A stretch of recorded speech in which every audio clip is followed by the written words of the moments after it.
Alright, we're going to do an unboxing here. I've got a RBBell bike horn, bike alarm if you want to call it that. Sent from our friends over in Australia. Well packed, shipped super fast. Open this guy up.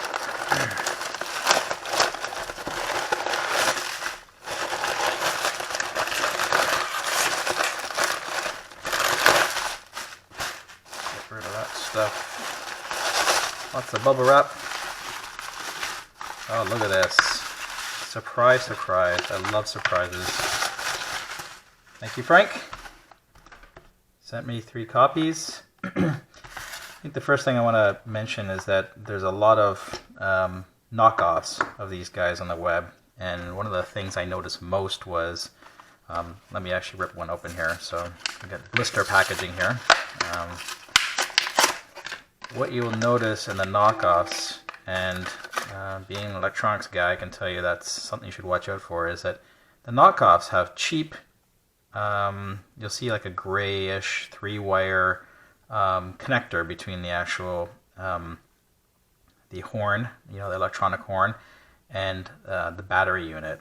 So watch out for that. That kind of thing can easily get broken, whereas this is a pretty sturdy connection here. So anyway, packaging, I don't know, you probably can't see that very well, but you know, it's 2-step easy fit installation.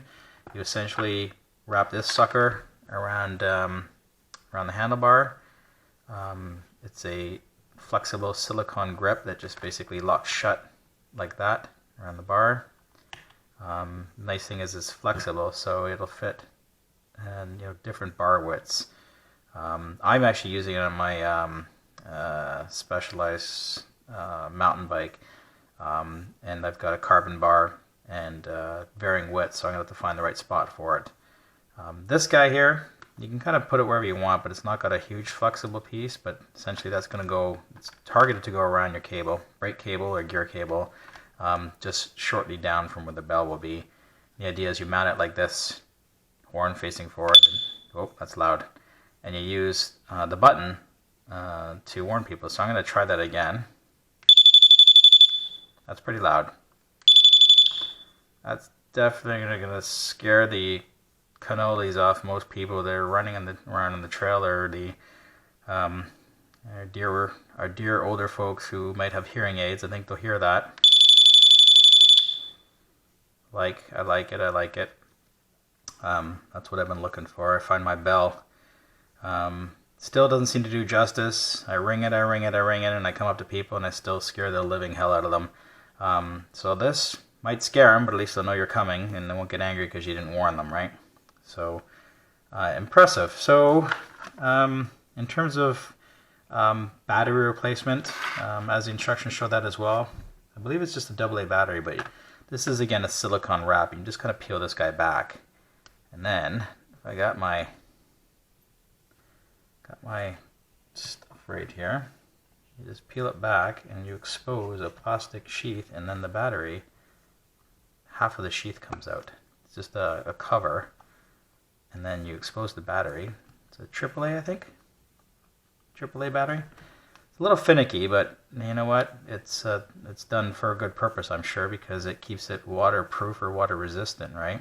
So you could just pull that back, pop that AAA battery out of the slot. Let's give it a go.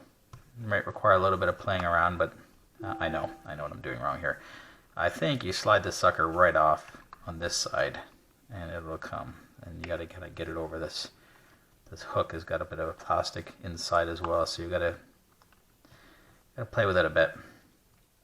Anyway, with a little bit of work and I'm sure a screwdriver maybe to help you out, you can pop that battery out, slide it out, slide a new one in, Bob's your uncle. So the good thing is that battery is still making contact. It's not like this is, you know, something could get sloppy and lose the contact of the battery. This is still going to work. This is just a cover. So we'll just slide that back through. It covers over the top so it doesn't slide out easily. Nice and easy. I like that. Good stuff. So that's the RBBell. They say road bike, but I'm going to prove them wrong. I'm going to tell them it's a road and mountain bike device, because I'm going to slosh this thing through mud and water and hammer it around over the rocks and the roots and see how it does. So I'll post back comments about that. But by the looks and feel of this thing, I don't think there's going to be any problem with the durability of it.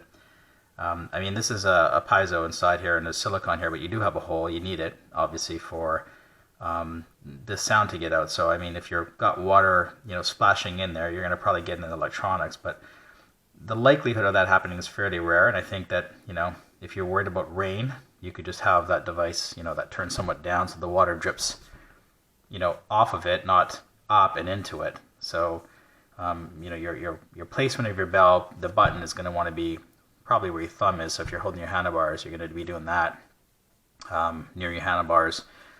So somewhere there or there is where you're going to want to reach it, and you're going to want to have it very close to the grip, keeping in mind that you usually have your brake lever, gear shifter mount at that area as well. So this will be right beside those. So, but I've got a dropper post on mine as well. So I've got a couple push button units on my bars. So we'll see where I can find a placement for this. And if all that fails, then I'm going to hack this thing apart anyway, and I'm going to make it work. I'll make another button and remote button and have it on my, I actually want it on my brake, so I can just tap my brake, a little button on my brake, and that'll be my horn. So I may hack one of these into that and then post back about that too. So anyway, RBBell, very impressed. Let's hear it again. Oh, just a little info piece. It says it fits 22 to 32 millimeter bars. Again, there's a hard piece of plastic in here and there's a bit of flex to that. So you've got some play and you've got some play in the plastic. So I think there's a lot of flexibility there. Anyway, that's Plastibots out.